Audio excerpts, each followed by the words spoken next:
Hello, my name is Teresa Tomey, Hi, and I am Patrick Ziegler, and we are, Bubble Entertainment. and this is, Bubble Time. I just always want Why that, are you laughing? because I always want that to go just a little bit faster. Just kind of Then fun. do it faster. Do you want to No, do it it's again? no, it's all good. It's all good. Uh-oh, I'm in a swingy chair today. This could be a problem. Is this a new chair? This is a new chair in your new digs. This is an old chair in my new digs. I know. Fred was like, Oh, my husband was like, I can't believe you didn't like talk about your new digs. I'm like, well, there was no furniture in it last time we did it, but now I do have furniture. So slowly but surely. slowly but surely it's coming together. And it's Uh, very fun. Uh, Rick Carl's texting me right now, and I'm hearing the sound. Um, one of our past guests. It's the 70th anniversary of I Love Lucy on Friday. oh, Yeah, I know. Isn't that cool? very, Amazing. I very, just watched. I just watched real quick. They do this thing where they do people that have never heard certain songs before. They did two young African American guys that were listening to like the Carpenters and heard that for the first okay. time. There was a couple. He's Cuban and she's American Caucasian, and he had never seen I Love Lucy, and so they watched it together. It was so fun. Good. It was so Oh, fun. fun. Yeah. Very fun. Uh, But yes, without further Kevin, ado, Kevin, we are working on getting Lucy Arnaz on Fubble Time. So yeah, she was she supposed to do wants it to do it. before. She wants to do it. So yes, Lucy is going to join us at some point. So fingers crossed we can make that happen. I'll tell her that our fans are waiting for her. There So you go. There you go. So let me, I got to stop swinging. Introduce to you, I met this wonderful gentleman at the theater in Los Angeles. We sat next to each other and we just started chatting away and became friends. And he invited me onto his show. Now he's on our show. Patrick and he met in New York. He has had an amazing career that leaves Patrick and I both very excited. Let me share with you that he started at CBS as a page for shows like The Carol Burnett Show, Red Skelton, The Smothers Brothers, and shut up. Linkletter's House Party. I know. Pinch, pinch, pinch, pinch, pinch. Can you Oh my imagine God. what a career? Yes. Can you? I know. When Patrick and I were glued to our television sets like that, Stu was there working on those shows.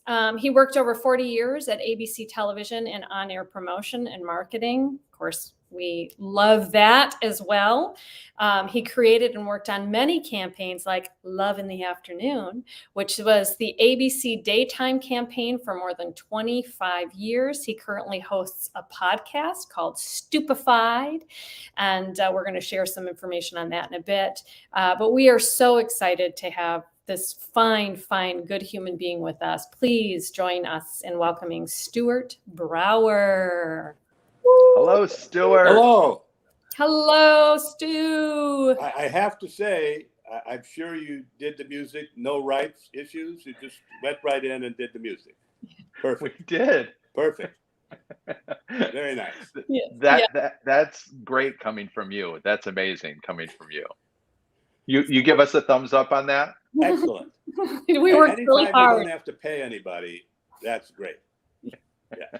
This is true. These are the things you know. Now, Emil, who's a guest or who's a watcher, said I actually visited Al Simon this morning. He worked on I Love Lucy and worked on Andy Griffith. Oh, okay. Because somebody had stuff is us because you mentioned the 70th. I gotcha. Okay. Well, Stu, how are you? I'm okay. You're here. I'm here in New York, where everybody pretty much is masked up, and you have to have a vaccination proof to go pretty much anywhere. So nice. I feel pretty safe here. Not in Florida or Texas. So that's and I got out of Florida. Interesting. I didn't know this. Emil says, you probably know then, Stuart, Al Simon was president of Filmways. And all I can think of right now is this has been a Filmways presentation. Right. Beverly Hillbillies. That was, I think, it used to be Screen Gems or after it was Screen Gems. I don't remember all that, but yeah, that was all the great syndicated stuff. Well, we have so many. I have so many things I want to ask you, and one of them is around that, the rights. But we'll get to that in a minute. And I want to start with what we always start with, and we ask our guests, when did you first remember getting bitten by the creative entertainment bug? I remember this very clearly as a child, and not a very old child, 8, 9. All my friends, it used to be that all the cars came out in September, not now, like they just throw cars out anytime. But it used to be the model years of all the cars was September. And all my friends were so interested in what the new Ford was going to look like or what the new Chevys. That's also when the new TV shows came out in September. And I wasn't so much interested in what the shows were, although that was fun too, but what the advertising campaigns to introduce the shows were. And that was at a really young age. And it was quite a bit, I don't know why I didn't figure this out, but it was quite a bit later that I figured out that there were people who did that. I don't know how I thought they got there. I mean, but it was really years later when I was talking to people about that. I mean, I was actually working in a pharmacy I was in high school as a, whatever you do when you're not a pharmacist in a pharmacy. And the woman kind of like in It's a Wonderful Life. That's what George Bailey works at a pharmacy. I worked at a pharmacy. I mostly was just stocking all of the stuff that wasn't drug related. So the woman who was the second pharmacist had just graduated from college, and we were talking, and I said, what I want to do. She said, you could go learn that. I said, what? It was complete news to me that there were schools you could actually learn that stuff. So I was more interested than I was a good researcher about that stuff. But it was early on that I knew I wanted to do that. That's probably longer than you needed. No, it's great. Where did you grow up? Long Beach, California. Oh, okay. Just half an hour from Hollywood. Yeah, to have that in your backyard and to not, I think about that because I used to watch like Carol Burnett and all those shows when I was a kid. And I never understood. I was like, you can have, that's called a career. Like I never made the connection that you could actually have a career in it, even though I was watching people have a career in it. Yeah, but that at least you could actually see a physical person. Yes. It was like, well, there's a thing. You don't see anybody. How did that get on? Making it, how they made it. So you went to school for marketing and advertising? No. I went to school. My undergrad, I did a little bit in grad school. My undergrad was in journalism, which at that time was journalism. So it's about being truthful and honest and not spinning. Then my career was complete spinning. Nothing. I mean, we tried to be truthful. Many people were not so truthful. I always thought you can't just lie to the people. You have to try to be clever to get them to watch, but not lie. But it's clearly not what you would do when you're doing a news story, marketing or advertising. It's closer to what the news is now, actually, than what it was then. It's funny. When we were kind of preparing questions for you today too, I was thinking, marketing is such a creative, like you have to use your creative brain for marketing, but there is a science to it. I mean, there's like a social science aspect to it, right? I mean, so do you consider because like you said, you have to figure out what's going to engage people, what's going to get them to watch, do you feel like you use both sides of your brain? Yeah. Now though, it's way up until maybe, 5 years ago, there was really no social presence. Now social media is probably the most important part. The people they're all, I think, 18. When I left, all the people who worked in social media at ABC, I barely walking, but they were posting. And that's how they engaged the fans that way. And of course, you could really engage the fans because you're talking back and forth and you're seeing what they want. Ours, we had to do, and of course it got a lot more sophisticated from when I started. We had, by the end, we had research as to what people were liking in the shows. So we at least could feature that in our marketing. For a long time, we thought, well, here's what we think people are liking in the show. And if the show didn't work, the assumption always was, well, you guys didn't have any idea what we should have been promoting. So the show was a failure. I remember really, you obviously know Aaron Spelling, who was just at ABC had at one time half the schedule were his shows. You know, Charlie's Angels and Fantasy Island, Love Boat, and all that, Starsky and all that. And so for a long time, they actually called it Aaron's Broadcasting Company. So he put on a comedy, an hour comedy, which was really awful. It was called the San Pedro Beach Bums, and it was like, I guess, like the East Side Kids, which was this movie troupe in the 30s and 40s, kind of ragtag guys. And so Fred Silverman was the head of ABC at that time, and he loved this show, and it was played adjacent to Monday Night Football, where pretty good. We'd had huge success with show. You know, MacGyver was a big deal there, and the Rookies. Every show that was adjacent to Monday Night Football at least was pretty successful. This was a complete bomb, and he couldn't figure it out until finally the research came in much later then, that everybody hated the show and there was nothing that anybody wanted to watch in this show. So, and Aaron was not the best at doing comedy.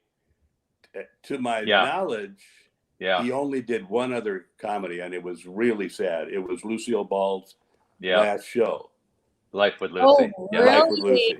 Oh. And it was, I mean, to see an 82-year-old woman doing that physical stuff that clearly... 75. I'm sorry. I should be much more sensitive to that.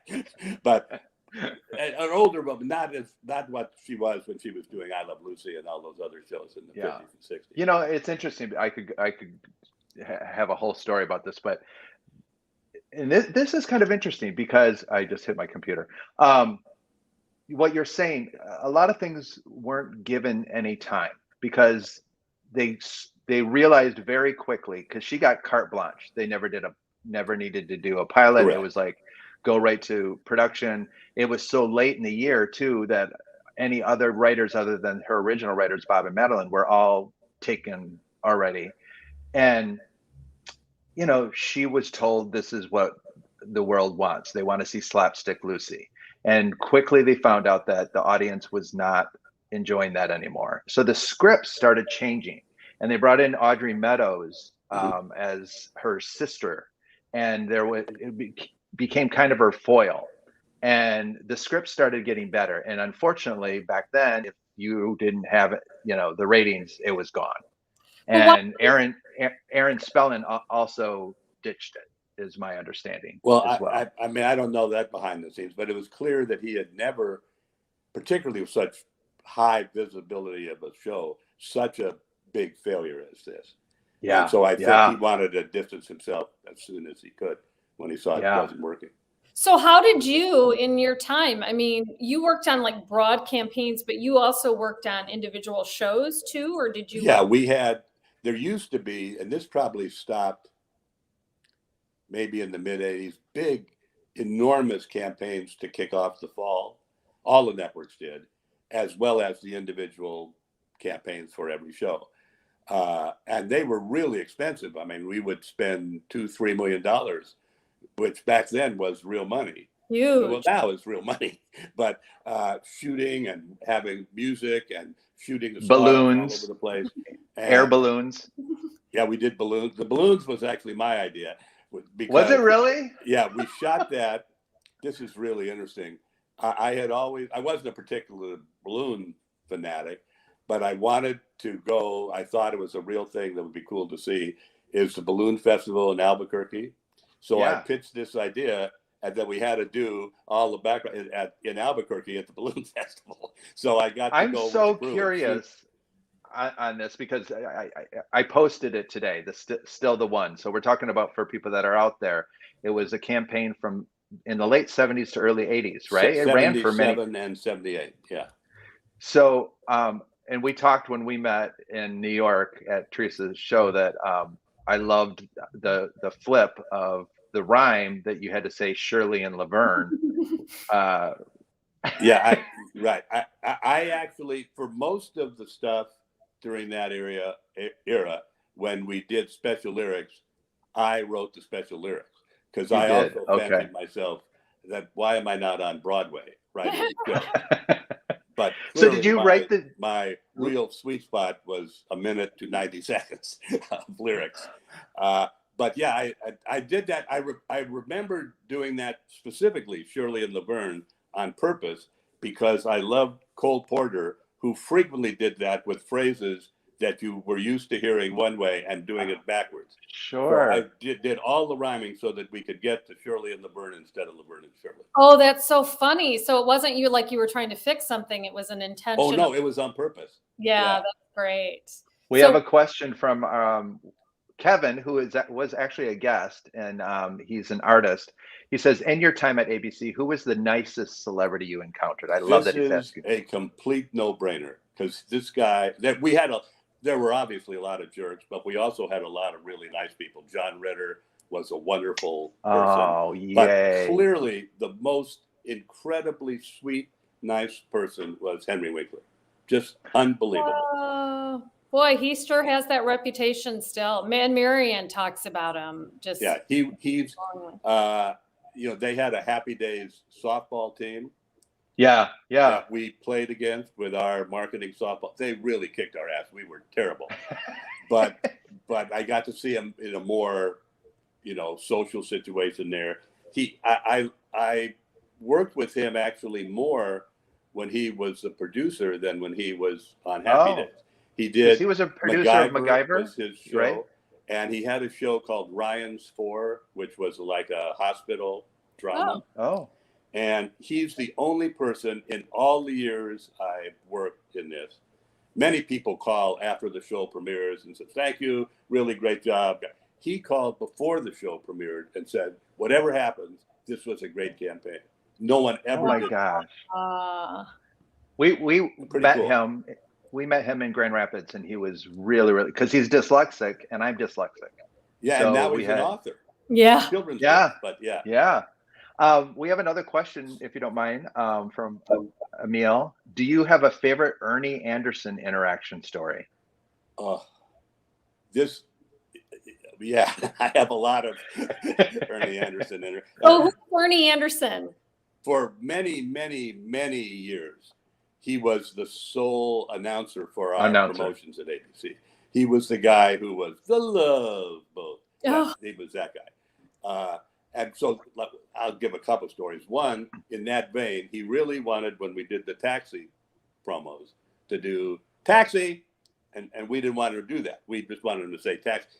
And it's very hard to get him to switch whatever he wants to do. He finally did it, but we had to keep doing it. He would keep saying taxi, and we'd say, "We don't want taxi." Also, he was, if you got to know him, he was, I think, a very sweet, nice guy. And obviously, I worked with him a long time, got to know him very well. Many people got to know him very well. But to a new producer who would come in, he was just merciless. You'd bring in your script to the session. First of all, he'd say, "Really? You think this is 15 seconds? This is a minute and a half."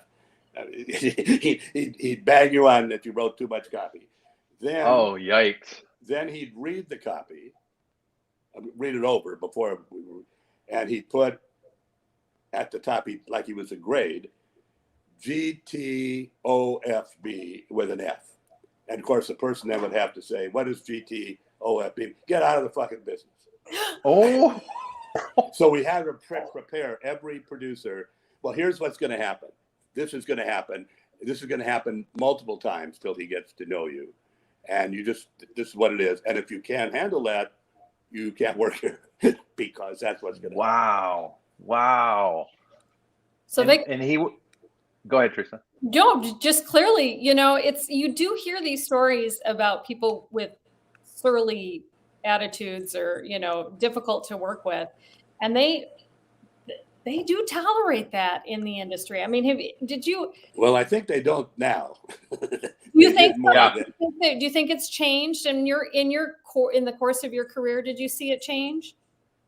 Well, I don't ever remember. Maybe I was just too oblivious. As any sexual harassment, Right. ever. But there was a lot of abuse, other personal harassment, Like verbal bullying and stuff like that. Yeah, all verbal. I didn't see anybody get slammed up against the wall or anything. Yeah. But now I think they just won't tolerate that. I do have an interesting Ernie Anderson connection to Carol Burnett, who we're talking about. As you know, Tim Conway was there for years.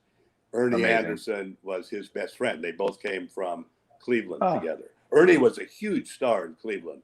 He was, I can't remember what it was. He hosted a horror movie show where he played the movies.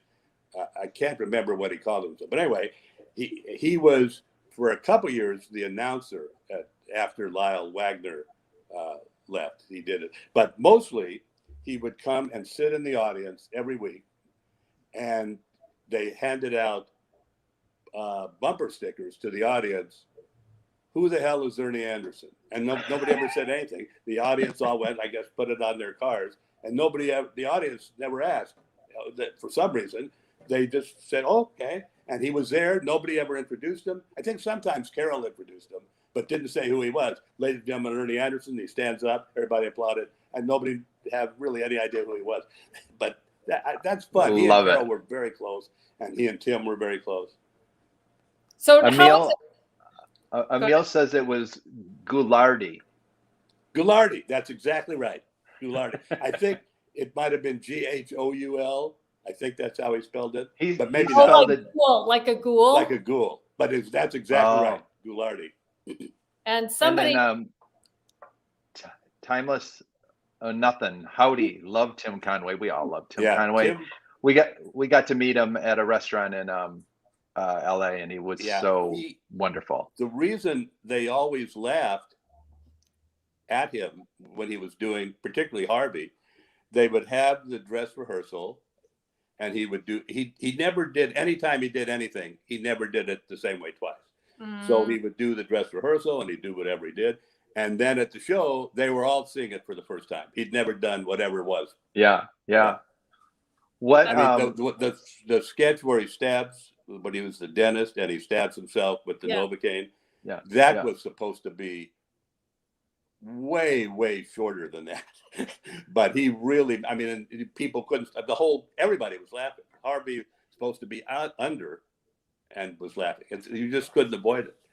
That was going to be my question, if you don't mind, Teresa, real quick. I just want to, and you might be asking the same thing, is were you at, being a Page, were you at some of the most iconic scenes, like the dentist or the Gone with the Wind? Well, at Carol's show, I was the head Page for I guess a year and a half. So I was on the stage leading the applause.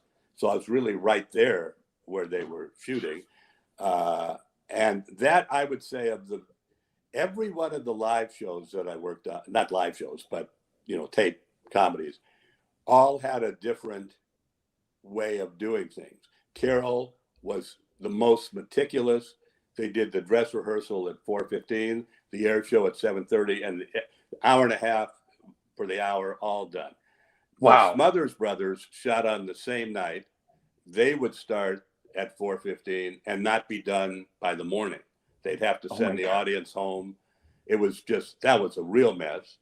And Red Skelton, if anybody remembers Red Skelton. Yes. He actually did it like a Broadway show. You would come in, the orchestra would play an overture. He would hand out programs like you were going to a Broadway show. And most people did the dress rehearsal and the air show, one in the afternoon, one at night. He did his Monday and Tuesday. He did Monday, taped it. He listened to the audio tape as they drove him home to Palm Springs. And he made whatever changes he wanted to make. And then Tuesday, they did it, had all that time to fix it as opposed to half an hour or whatever anybody else said. Wow. The best thing to watch, I'm sorry to keep going on like No. The best thing to watch was the rehearsal on the first day of the Red Skelton show, the first day of the week. They always had a full audience of people in the building because it was so filthy. You just can't even imagine how dirty it was. So everybody was like, well, we want to, and the guests would all get into it. I mean, a lot of the guests were mostly his age, kind of, but that was amazing. And, the censors didn't even come to that because they knew that you can't say anything there. He's going to, whatever's in the script, he's going to have to do. So. I love that Rebecca Donald just went, please go on, when you said that they're one of our listeners. Usually I have, please go off. So No, this is very good. Okay. I think she's saying, please go on. We're enjoying this so much. I have like 20 things to ask you, but I have good friends that were pages for CBS as well during the 90s, and they went on to one was head of programming for ABC. One's an executive producer out of Chicago, and another one. Well, Andy Kubitz, I know, worked there. That's he's my friend. He's had a schedule. One of my very good friends. Yeah. Yeah. Oh, how wonderful. Yeah. Andy, we all used to hang out. They were all pages. Andy and Matt Luth. Do you know Matt Luth? No. By chance? He writes commercials and stuff for Fox. I want to know how you, so you got into the business through the Page program. Correct. Is that you got into the business through the Page program, and then you went, wait, I want to, like, how did you get out? No, I knew what I wanted to do. And at that time, I'd gotten out of grad school. So this was like 1970, 71. So I thought, well, the only place you could work is CBS because that's the best place. So why would you not want to work at the best place? So, and I'm from California. So I come back, I have my master's, and I go to the personnel office or whatever it is at CBS. And I say, so I'd like to work in the promotion department. And the lady says, okay, well, that's not happening. So you could try to see if you could be on our Page staff. And I say, I really don't want to be on here. They said, well, here's the deal. We have 2 openings. We're interviewing 32 people. Wow. Oh my. But for the Page staff, you're interviewing. I mean, it was just floored that anybody, and I guess you just knew that's what you did to try to get in. And so I got in. She said, you're really lucky. I said, I have a master's degree. I'm not an idiot. So, and then so you kind of, while you're there, you kind of hang out with the departments you want to work in. So you got into the Page program. You were getting exposed to all of the production side of things. Well, we did. Yeah, we had that. And we also gave tours to the public, which was so fascinating. I don't know if I should say this. This might not still happen. So you take tours, and some of the guys would just make stuff up. You'd go to a studio, see all up there, that's 100,000 lights. And nobody, well, that doesn't look like 100,000 lights. So, and people, nobody knows. They're from wherever they're from. I at least tried to have the tour be honest. So, oh my gosh. Could you take wow. Found a lot of interesting people there. One of my friends who was our Page then went on to be a big writer. He wrote for Barney Miller and Night Court, MASH. Very cool. Then other people disappeared, I guess. Kevin asked, did you know William Paley at all? I would say no is a strong word. I had met him. He of course was amazing, and mostly in New York. We were at TV City, but yeah, I had met him, I guess, just once. I met several people throughout this who were incredibly impressive. During the time Capital Cities owned ABC, because Warren Buffett was a big investor, he would speak at every one of our affiliates meeting every year. Oh, wow. And just hear Warren Buffett talk about anything. Yeah. It's amazing. So how did you end up getting over to ABC? And when you worked in the marketing, that you did daytime and prime Yeah, time? well, I was in promotion at CBS first.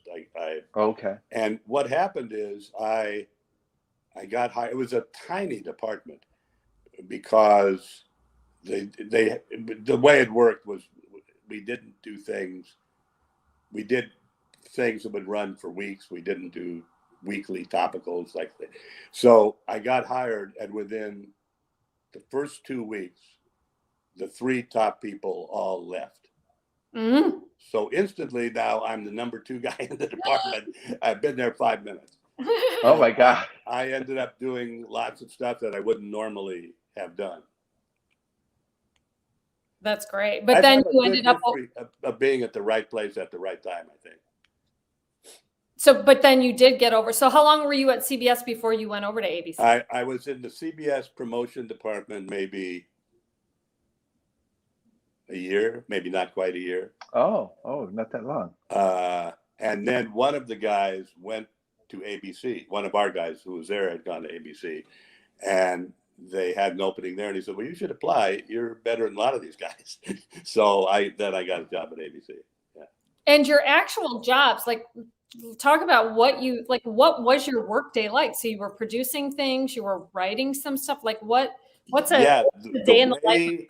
It was then is we were writer producers. So you would write the script and then produce it. Most of it was you would take the footage that was shot for the episodes and use that. And we had a graphics department, obviously, who did our graphics. And then when we had special things like the fall campaign, that was a big elaborate shoot. We'd hire production companies and we'd have the talent all over the place doing all kinds of stuff. Every network then tried to outdo the other networks. So yeah. I mean, if you watched any of that during those years in the fall, everybody was more spectacular than everybody else. But don't and the TV guide was this thick too. Yeah. And we're a little biased here, and we'll be biased on your behalf. Don't you think ABC had the best campaigns? I think some years we did, yeah. I think Still the One was really a good campaign. Still the One is, yeah. And won lots of awards and all of that.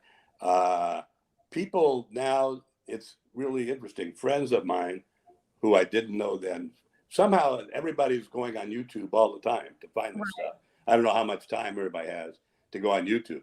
And they'll see it and they say, "Did you work on this?" And they're just amazed. First of all, they know I'm old. I don't think they think I'm that old. And then to hear that I did work on that and, write the lyrics, they're just blown away. First of all, I think initially they think I'm lying. But then when I convince them that it's true, they're just blown away that it's lasted. People still watch that stuff. We could still, if there was time to run it and enough audience levels now to make it work, you could still do stuff like that. I think the audience would respond to that because it's so different than what they're seeing. Yeah. But the audiences of TV now are so small. It's so a few years ago, we're friends with Sean Hayes from Will and Grace, and in between the two versions of Will and Grace, he had his own show on NBC that didn't go forward. Sean Saves the World. That year, also Michael J. Fox came back in a new series, and somebody else. Well, they did kind of one of those long promos, and it was really interesting to see them bring that back. Yeah, it's NBC did great campaigns as well. I mean, they were the one. It was not a big elaborate campaign like that, but must see TV. Must see TV. Pretty good. They owned the 90s, yeah. At NBC who all say they developed that themselves. Well, Stu, this has been so great. We've got about 5 more minutes. No. I know. Questions. Stop it. Go. No. Oh. Are you still friends with all? Do you still have colleagues that you connect with and stuff? Absolutely. Like that? Yeah. And are any of them still working? Pardon me? Are any of them still working? And some. Yeah, some. It's we're old now, and so first of all, it's really a business, not primarily where they hire older people. Yeah. Like every business. Yeah. Particularly if you're a writer who can get hired. I have several writers who they go to the network and say, I worked on this and this and this. And the person they're interviewing with is 26, never even heard of those shows. Yeah. So it's hard for them to get work.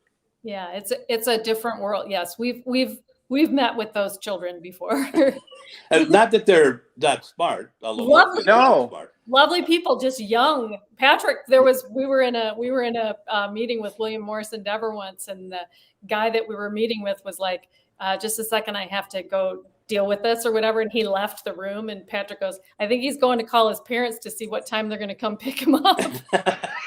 Yeah, that's so young. He looked all of 14, and then he became head of comedy for NBC, and and crazy.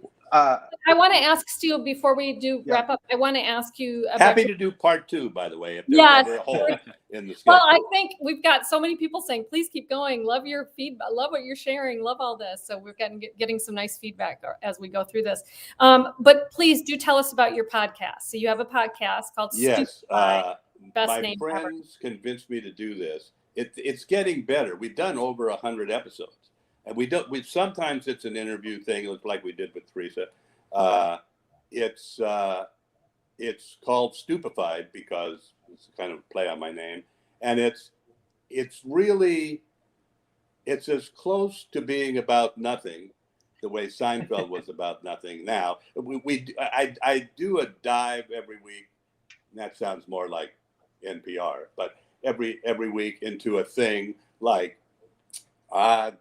Guinness World Book Records, or strange names of U.S. cities, or foods that came from places you didn't think they came from. So it's somewhat of a way to have, if anybody listens, and I think we have what could be determined a minuscule listening base. Nice. But it's not political or serious. It's a kind of a respite for whoever. Nice. I took your quiz. I listened to the quiz the other day. We do a lot of quizzes. Yeah. Yes. Yeah. The most recent quiz. I listened to that. I did pretty good. I was proud of myself. Yeah. My Charlie, who I do it with, usually does pretty bad. Yeah. I got a few right that he didn't get. So I was thinking I've got to get my husband to listen to it too. So anyway, it's a great. And I put it in the comment link so people can click right over, and then we also have it here as a banner. Most of my friends use it 2 ways. One, while they're walking their dog, it seems to be very good, and also if you have trouble sleeping, very good then. Well, I have, like Teresa said, we could go on and on and on with so many things about this. What? Ask the last question, Teresa. Oh, I don't have. I have so abandoned the questions because we're so all over the place. I guess I don't. I guess the last question he already answered. Go ahead.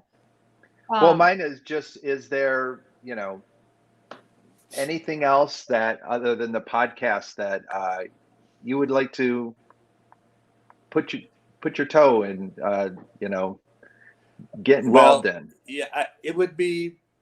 I haven't really pursued this, but I think it would be interesting to do. I guess the closest thing to what you'd call it is consulting, where you don't have to come to work all the time. You could do a thing and then you're done. I tried that right when I first retired with a guy who had a company who did local advertising. And he said, well, this shouldn't be very hard. I said, no, I don't think it'll be very hard. So the first client was a furniture store in Sacramento. And so I thought, well, and they gave me all the points that the guy is business. And so I've been used to getting all kinds of notes from network executives and producers. So I did several scripts. The guy I was working for, the company who hired me, said, yeah, this seems okay. But then started to come the notes from the guy who owned the furniture store. Oh And I said, no. well, I'm out. I'm not doing this. The guy who sells sofas said, tell me why this doesn't work. After 40 years. Notes from the net. Well, one last thing. Oh shoot.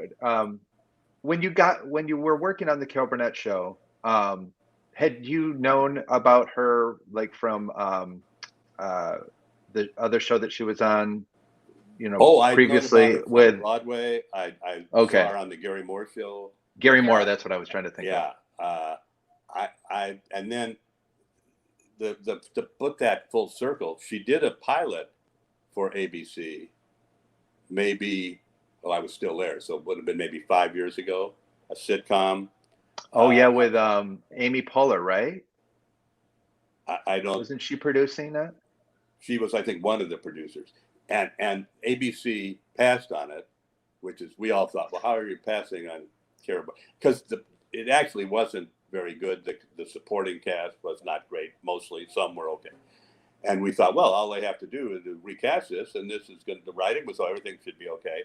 And I think Carol didn't want to recast it. She liked those people and didn't maybe want to shoot it again. So it never went forward. It was an interesting idea, I think, for a show. Yeah, I remember reading about it. I'm going to ask you the last question. Well, you've had 15 last questions. I know. It's interesting. It's me. You're killing me.